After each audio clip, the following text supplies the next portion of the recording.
Então vamos lá, vamos ler a palavra de Deus, Filipenses capítulo 3, começando no verso 17. Irmãos, sejam meus imitadores e observem os que vivem segundo o exemplo que temos dado a vocês. Pois muitos andam entre nós, dos quais repetidas vezes eu lhes dizia, e agora digo até chorando, que são inimigos da cruz de Cristo. O destino deles é a perdição, o Deus deles é o ventre, e a glória deles está naquilo de que deviam se envergonhar, visto que só pensam nas coisas terrenas. Pois a nossa pátria está nos céus, de onde também aguardamos o Salvador, o Senhor Jesus Cristo, o qual transformará o nosso corpo de humilhação para ser igual ao corpo da sua glória, segundo a eficácia do poder que ele tem de até subordinar a si todas as coisas. Portanto, meus amados irmãos, de quem tenho muita saudade, vocês que são a minha alegria e coroa, sim, meus amados, permaneçam desse modo firmes no Senhor. Até aqui a leitura da palavra de Deus. Vamos orar, pedindo que o nosso Deus nos ilumine, que Ele nos guie na compreensão da sua palavra e que essa compreensão não seja meramente intelectual, mas que ela seja de coração, que mova a nossa vontade, desperte o nosso desejo de amar a Deus e segui-lo de todo o coração aqui nesse mundo. Oremos.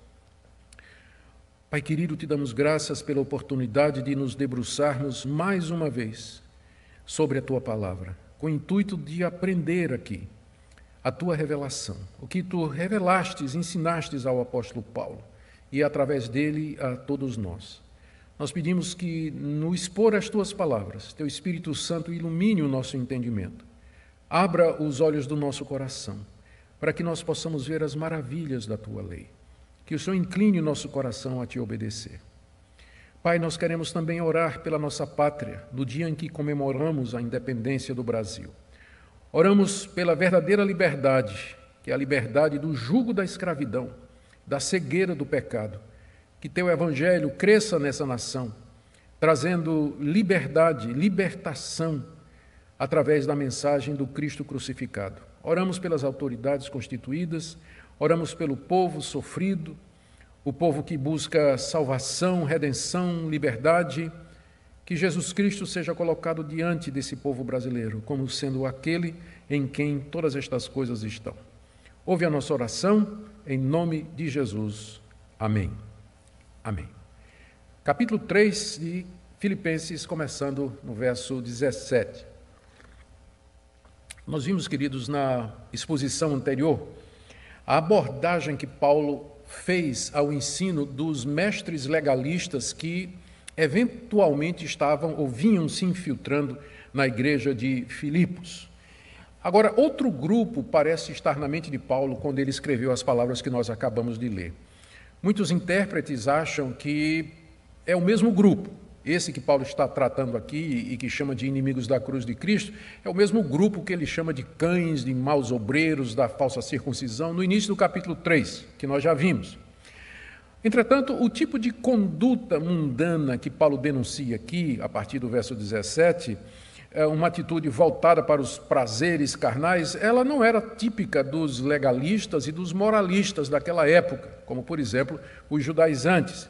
Se encaixa muito mais em uma outra categoria de falsos profetas, que eram os libertinos.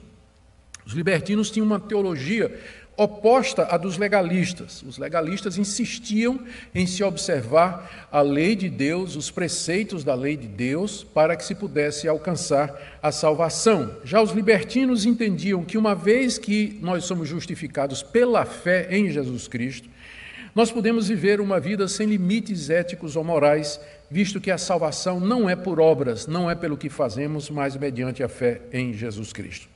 O primeiro grupo, os legalistas ou judaizantes, eles eram judeus. E esse segundo grupo, libertinos, provavelmente era composto de gentios. A ameaça judaizante vinha de fora da igreja. Lembra que Filipos era uma colônia romana, era uma extensão de Roma, e provavelmente não tinha nenhuma sinagoga de judeus ali. Então, esses missionários judaizantes apareciam de vez em quando, ou já vinham frequentando a igreja de Filipos há algum tempo, mas não eram parte da igreja. Enquanto que, a julgar pelo que Paulo diz aqui, os libertinos, esses que ele se dirige aqui na passagem que nós acabamos de ler, eles eram de dentro da igreja, eram pessoas que faziam parte da vida da igreja. Vejamos então como o apóstolo Paulo trata essa questão, esse outro grupo, que constituía um problema, sem dúvida, e uma ameaça para a igreja de Filipos. Ele começa colocando o seu exemplo, aí no verso 17, que era um exemplo a ser seguido. Irmãos, sejam meus imitadores e observem os que vivem segundo o exemplo que temos dado a vocês.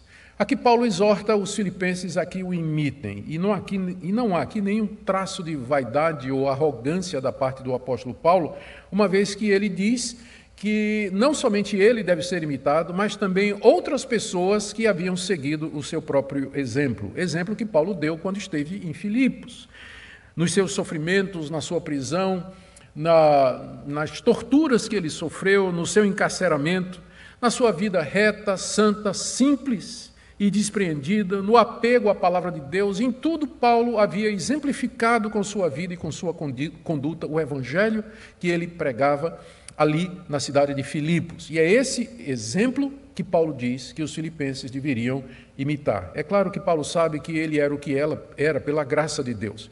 No capítulo 2, ele já tinha dito que os filipenses imitassem ou tivessem a mesma atitude que havia em Cristo Jesus. E agora ele apresenta o seu exemplo também. E Paulo sabe, é claro, que ele só pode ser imitado ou seguido enquanto ele seguir e imitar ao Senhor Jesus Cristo, que é a referência maior para a nossa vida.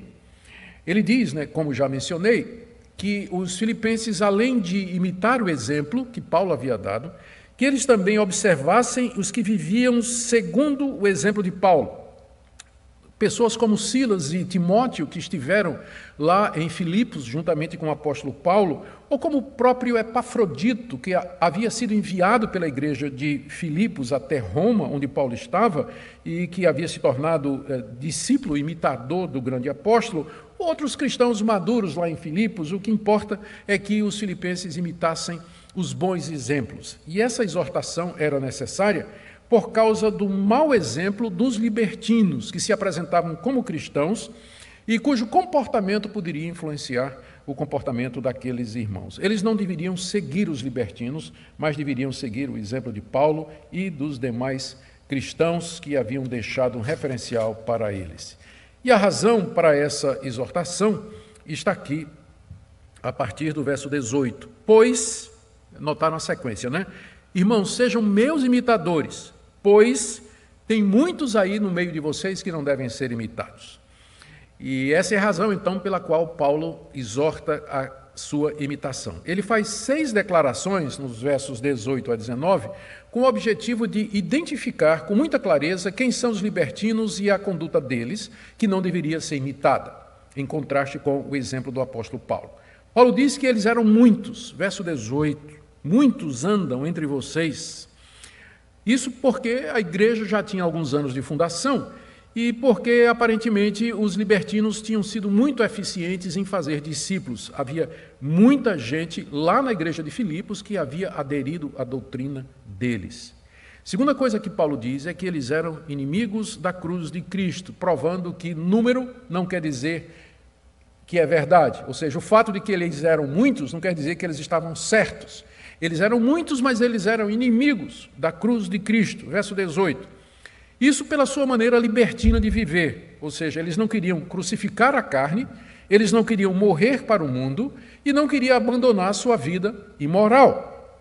E não somente eram inimigos da cruz de Cristo por causa disso, mas também pelos ataques constantes que eles faziam ao ensino do apóstolo Paulo, que era o fundador da igreja, de que Cristo morreu na cruz para nos livrar das paixões pecaminosas, das paixões mundanas, daquilo que desagrada a Deus. Eles eram inimigos da mensagem da cruz, pela sua conduta e pela perseguição e pelo ativismo deliberado contra a mensagem do apóstolo Paulo. Terceira coisa que Paulo diz é que o destino deles é a perdição. Veja aí no verso 18. O destino deles é a perdição. A palavra perdição, aqui no Novo Testamento grego, significa destruição. Mas não devemos pensar aqui no aniquilacionismo, ou seja, que o destino deles é deixar de existir, vão ser destruídos por Deus, como algumas pessoas acreditam, que o castigo do ímpio é deixar de existir. Não, quando a Bíblia fala que o destino deles é a perdição, significa aqui a perdição eterna, o sofrimento eterno no inferno preparado para o diabo e seus anjos. Quando Paulo diz que o destino deles é a perdição, ele quer dizer que o fim deles, o término da vida deles, o arremate e a conclusão da conduta deles vai ser a perdição. Ou seja, o que é que vai acontecer no final da vida dos libertinos? É exatamente a perdição eterna. Por quê? Porque Deus destinou para a perdição todos aqueles que são inimigos da cruz de Cristo e vivem para satisfazer as suas paixões e renegam a fé no Evangelho Salvador de Jesus Cristo. A quarta declaração de Paulo sobre os libertinos é que o Deus deles é o ventre, está aí no verso 19. Ventre aqui, o estômago, representa e simboliza os apetites do nosso corpo. Os libertinos, por assim dizer, eles veneravam seus corpos porque viviam para satisfazer os desejos deles. O Deus de uma pessoa é aquilo a que a pessoa dedica a sua vida, todos os seus esforços e as suas intenções.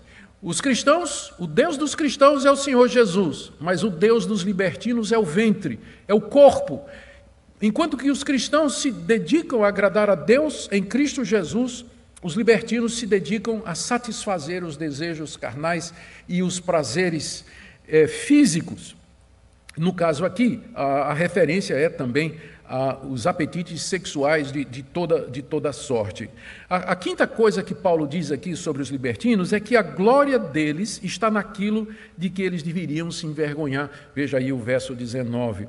Isso quer dizer o seguinte, que eles se vangloriavam, eles contavam vantagem a respeito da sua liberdade, da sua conduta imoral, eles exibiam isso, eles deveriam ter vergonha disso. Entretanto, eles falavam disso como se aquilo fosse a sua glória. E aqui eu me lembro pensando num exemplo moderno, eu me lembro, vem à mente, pessoas que ficam postando, pessoas que até se declaram crentes, que ficam postando nas redes sociais, foto com suas amantes, fotos em bebedeiras, e se gloriando disso, se exibindo. Quando eles deveriam ter vergonha disso, eles se gloriam desse tipo de coisa. Assim eram os libertinos. Eles ficavam contando vantagem das suas aventuras sexuais, contando vantagem das festas, das orgias em que eles participavam, dizendo que eles eram livres em Cristo para praticar todo esse tipo de coisa. Paulo diz, vocês deveriam ter a vergonha disso, em vez de ficar se gloriando publicamente nesse tipo de coisa. E isso é uma palavra para os nossos dias, quando nas redes sociais a gente vê tanta gente que se diz crente fazendo exatamente a mesma coisa. A sexta observação de Paulo, a sexta declaração, é quanto à razão pela qual eles se gloriavam naquilo que se deveriam envergonhar. É porque eles só pensam nas coisas terrenas, visto que só pensam nas coisas terrenas, final do verso 19. Coisas terrenas aqui significa as coisas que são desse mundo, que pertencem a esse mundo. Aqui Paulo está fazendo um contraste com o mundo celestial, com as realidades eternas. As coisas que pertencem a esse mundo, elas não são necessariamente más em si mesmas, não são pecaminosas em si mesmas ou ilícitas em si mesmas, como, por exemplo, comer, beber, dormir, trabalhar, casar, ter filhos, experimentar as coisas boas, elas não são necessariamente más. Mas essas coisas dominavam o pensamento dos libertinos e era o pensamento, o desejo e a intenção deles. E não ia além disso, ou seja, eles só cogitavam das coisas terrenas e não cogitavam das coisas espirituais. Por isso que Paulo diz isso aqui, não é? Que eles só pensam nas coisas desse mundo. A imaginação deles, o desejo deles ou a intenção deles não ia além das coisas desse mundo. É por isso, e aqui está o pecado dos libertinos, né? Na verdade é um pecado duplo. Primeiro porque eles cogitavam só dessas coisas, viviam para satisfazer os desejos do corpo, que em si não é mal, mas se torna mal quando acaba virando o seu Deus, o seu ídolo. Você vive para isso. E segundo é que, ao fazer isso, eles se deleitavam em alguns prazeres pecaminosos e ilícitos, como a impureza sexual, o adultério, a imoralidade, ou a glutonaria, a embriaguez e assim por diante. Essa é a descrição que o apóstolo Paulo faz aqui dos libertinos. Eles eram muitos, eles estavam no meio da igreja, eles eram inimigos da cruz de Cristo, o destino deles seria a perdição, o verdadeiro Deus deles era o ventre deles. Eles se gloriavam daquilo que deveriam se envergonhar, porque só pensavam nas coisas terrenas. Paulo diz aqui que ele já havia alertado os filipenses muitas vezes sobre isso. É interessante que a palavra muitas vezes, que aparece no verso 18, né, ele diz assim, porque muitos andam entre vós, dos quais repetidas vezes, a palavra repetidas no grego é a palavra muitas, que é a mesma palavra que é usada para muitos. Então há um jogo aqui no original. Muitos andam dessa forma, e eu já disse muitas vezes que vocês não devem imitar essas pessoas, e que eles são inimigos da cruz de Cristo. Paulo já havia alertado, então, muitas vezes contra esses muitos inimigos da cruz de Cristo Jesus. Isso durante o tempo em que ele esteve lá entre os filipenses e provavelmente durante alguma visita que ele havia feito à cidade e constatado a presença desses libertinos no meio da igreja e advertido os irmãos. E agora ele diz, no final do verso 18, que ele adverte agora, aqui na carta, até chorando.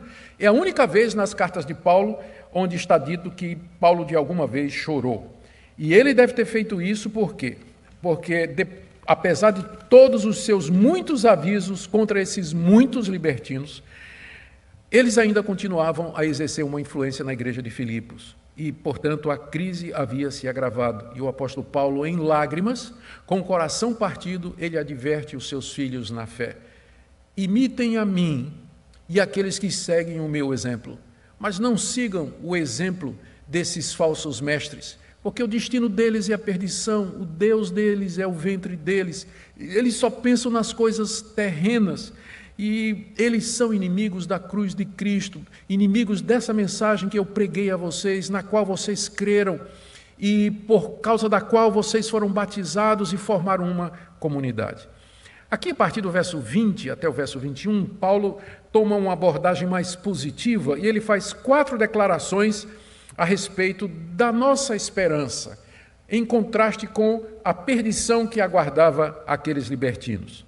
No verso 20 ele diz, pois a nossa pátria está nos céus. O pois aqui, ele pode ser traduzido como porém, mas, no entanto, como fazem algumas traduções modernas. E aí então o contraste é com o que vem imediatamente antes. No verso 19, Paulo tinha dito, terminando o verso 19, que os libertinos só pensam nas coisas terrenas, mas, verso 20, a nossa pátria está nos céus. Então o contraste é as coisas terrenas, que eram o objeto da intenção e do pensamento dos libertinos, e os céus, onde está a nossa pátria ou a nossa cidadania, que é isso que a palavra quer dizer. Então, em contraste com o pensamento terreno dos libertinos, nós somos cidadãos dos céus, a nossa cidadania é celestial, ao contrário da cidadania dos libertinos. Por quê? Porque eles eram desse mundo, só falavam das coisas desse mundo. Essa linguagem aqui é uma linguagem que Paulo já usou no capítulo 1, no verso 17, quando ele disse para os filipenses, vocês vivam como cidadãos do reino dos céus. E essa linguagem os filipenses entenderiam muito bem. Filipos era uma cidade romana, onde a cidadania romana era extremamente valorizada. Paulo era cidadão romano. Mas ao dizer que a nossa cidadania é celestial, não é desse mundo, Paulo aqui não está encorajando os filipenses a serem antipatrióticos. O que ele está fazendo é confrontando o apego dos libertinos às coisas terrenas, como se a cidadania deles fosse somente aqui.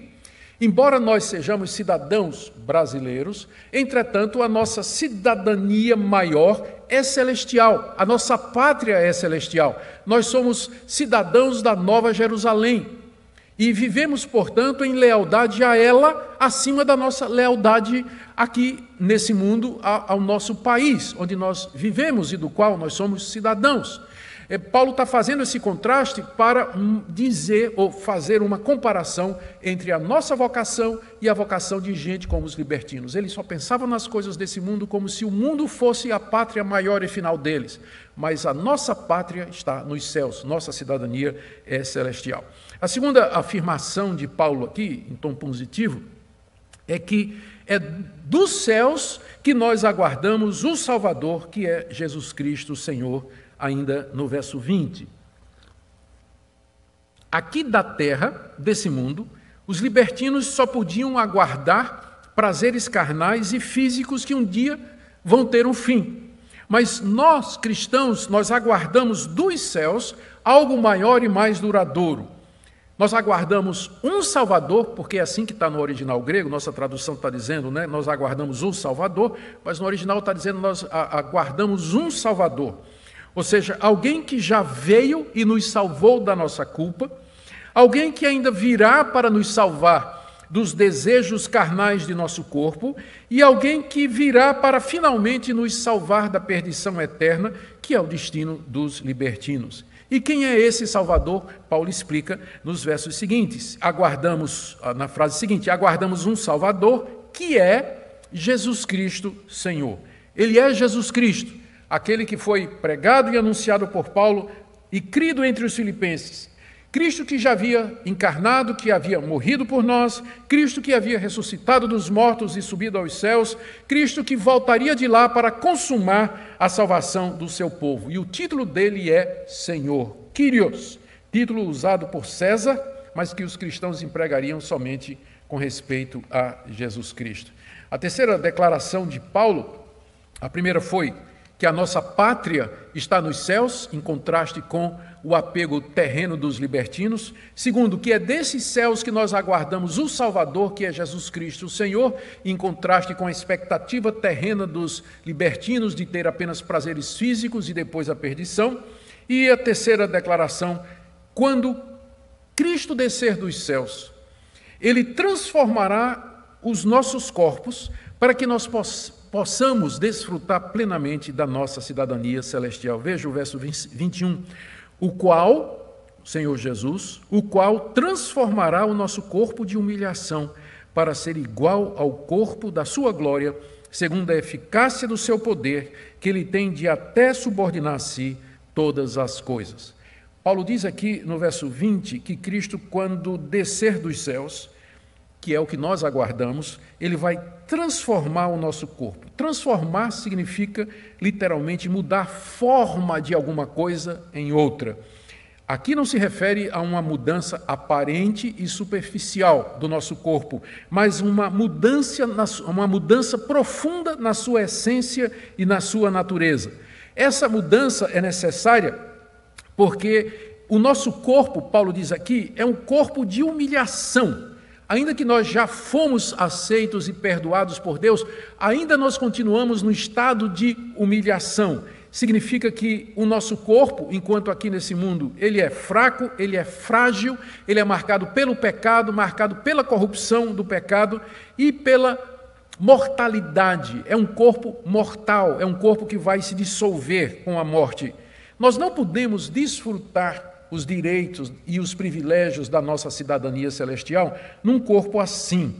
Por isso, então, que Cristo, quando vier dos céus para encerrar a obra da redenção, ele vai transformar os nossos corpos naquilo que Paulo chama aqui, num corpo igual ao corpo da sua glória, que é um corpo, que é aquele corpo que Cristo assumiu quando ressuscitou de entre os mortos.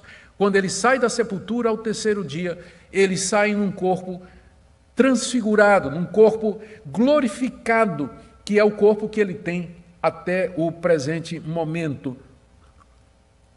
E o nosso corpo, então, será transformado para ser igual ao corpo de Cristo, ou seja, um corpo imortal, um corpo incorruptível, que não adoece, que não fraqueja, um corpo perfeito e, mais importante, sem pecado, sem pecado.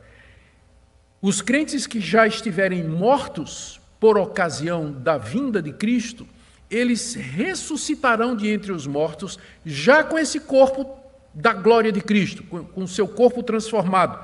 E os crentes que estiverem vivos por ocasião da vinda do Senhor Jesus dos céus, eles serão transformados instantaneamente. Paulo não diz isso aqui em Filipenses, mas ele diz isso na primeira carta aos Coríntios, no capítulo 15, com muita clareza.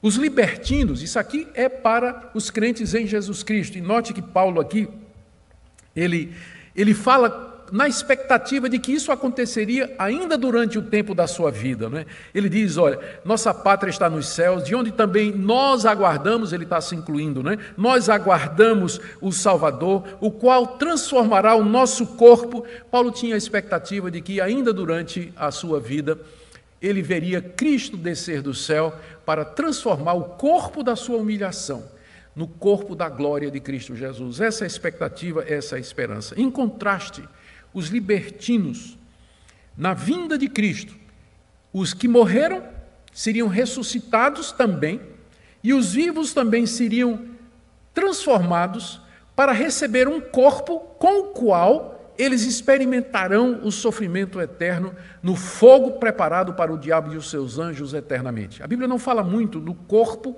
transformado dos ímpios, mas será um corpo no qual eles suportarão, experimentarão a ira de Deus eternidade afora, enquanto que os crentes em Cristo, os amados de Deus, por Ele eleitos antes da fundação do mundo, não com base nos méritos deles, porque são pecadores, mas pela graça de Deus, eles terão um corpo glorioso com o qual poderão experimentar as bênçãos eternas, a vida eterna no novo céu e nova terra, onde habita a justiça.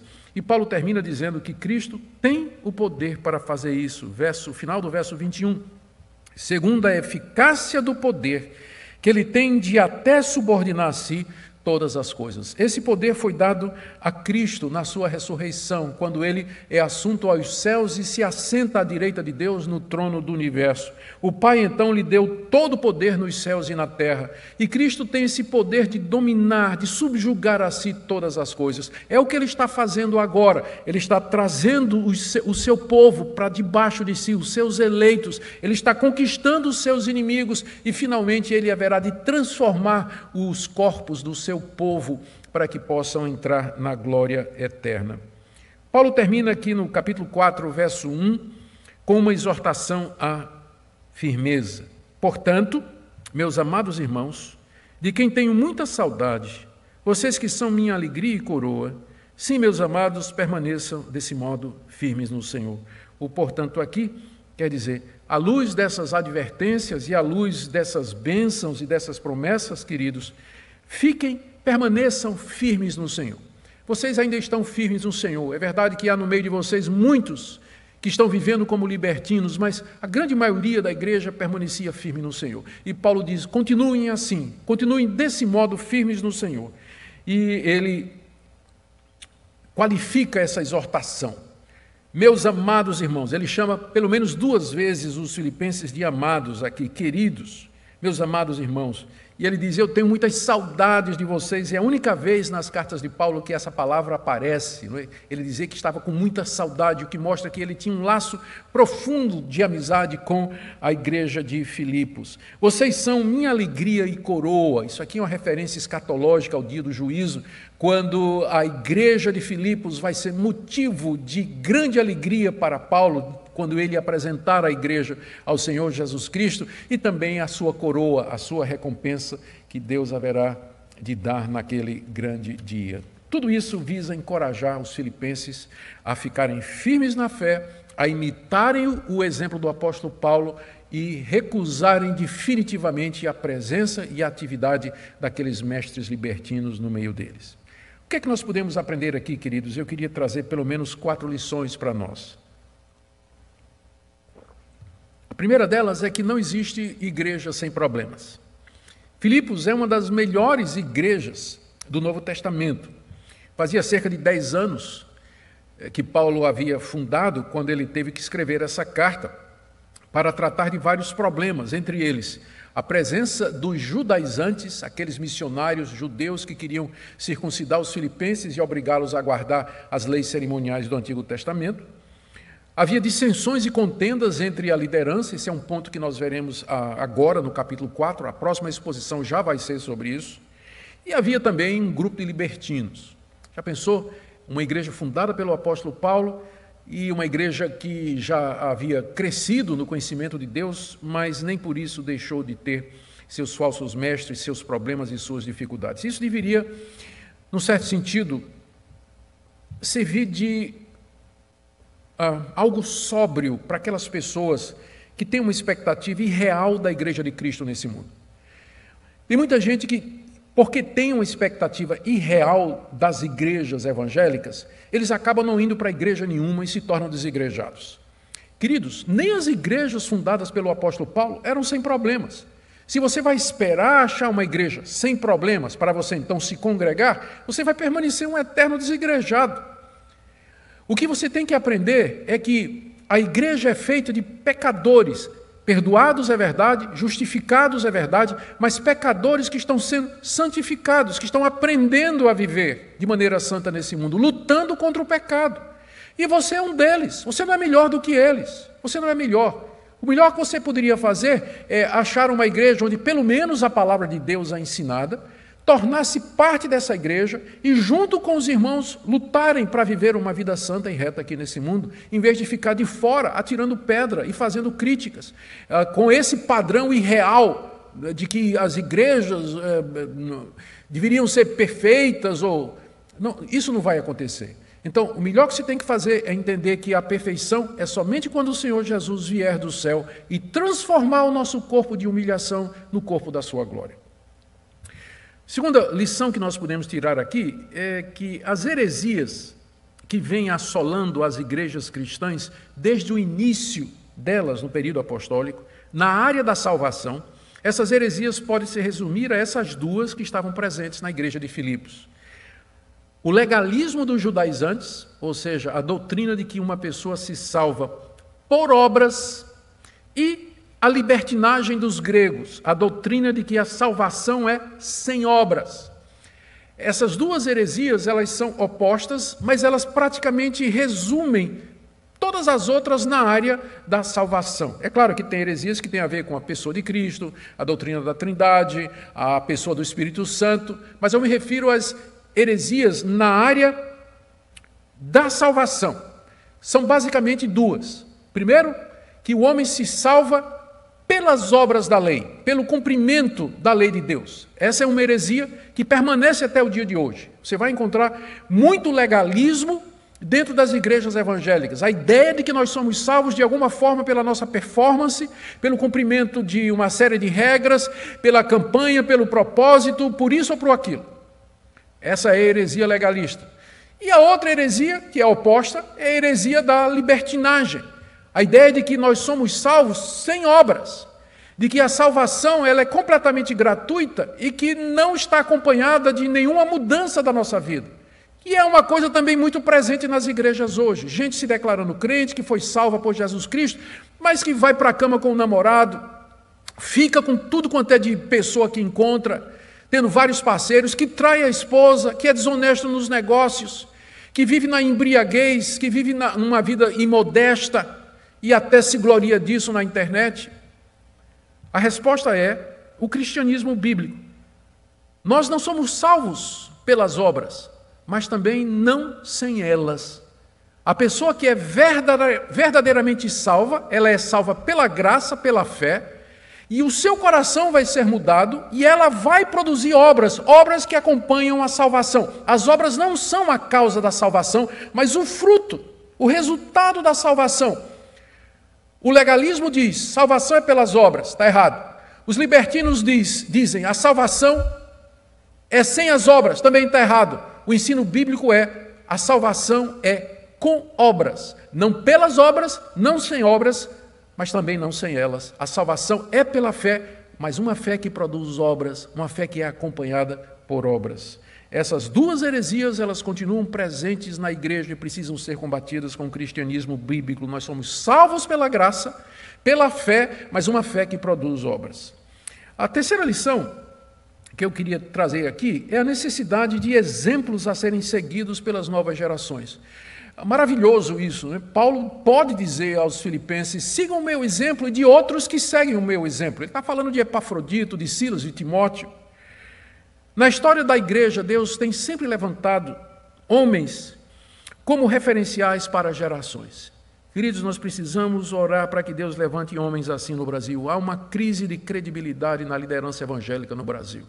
E vocês têm acompanhado pelas redes sociais os ataques.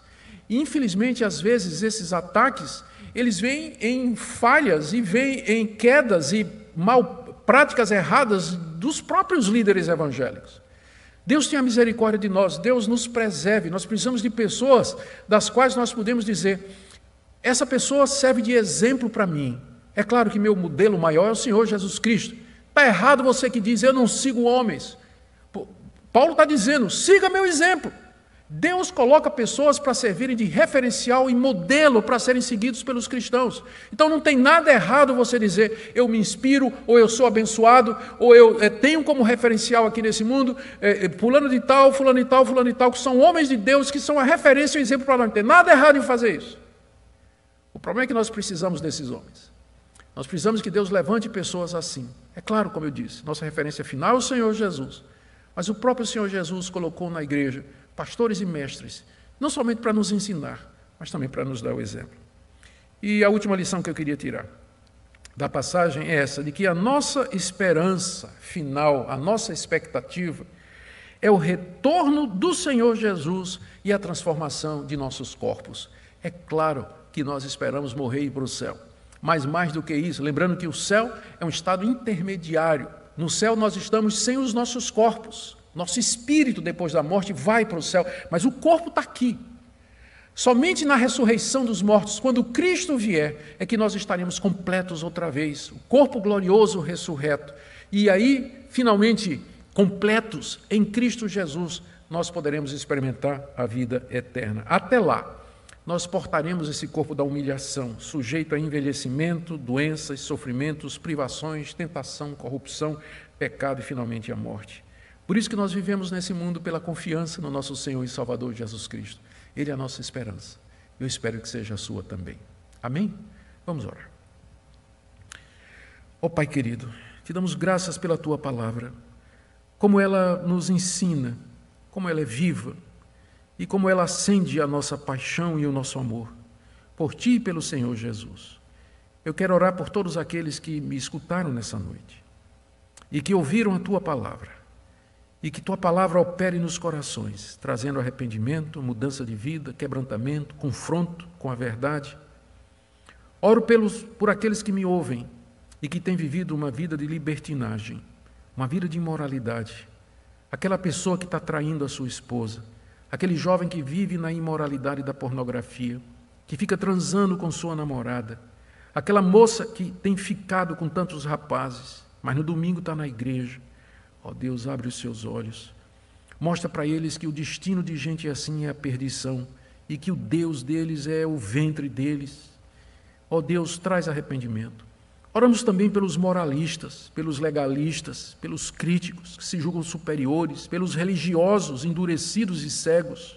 Abre os olhos, quebranta, humilhe, para que possam, Senhor, encontrar salvação somente na cruz e não na sua moralidade.